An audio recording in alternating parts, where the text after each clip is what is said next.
আমি আসলে পাখি হয়ে জন্মাতে চেয়েছিলাম, ছোট্ট চড়ুই। শহরে মেঘ পাই, বন্দুক আবিষ্কার হওয়াতে আর পাখি হয়ে জন্মানোর সাহস হলো না। মানুষ হয়ে জন্মে লাভ হয়েছে কোনো?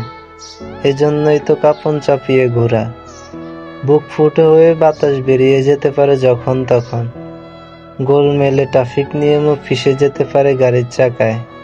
যখন তখন মরো, যখন তখন বাঁচো।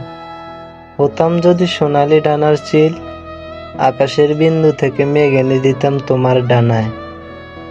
জীবনটা এমন কেন?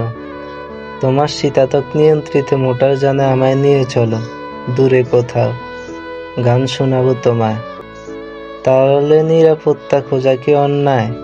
নিরাপত্তায় যদি শেষ কথা হতো, তাহলে মাতৃগর্ভে প্রবল নিরাপত্তার ভিতরে থেকে যেতাম। এই দুলোর পৃথিবীতে আর আসতাম না। তাহলে আমরা কেন এসেছি এই পৃথিবীতে, সেটা জানার জন্যই কিন্তু বারবার পৃথিবীতে ফিরে আসি।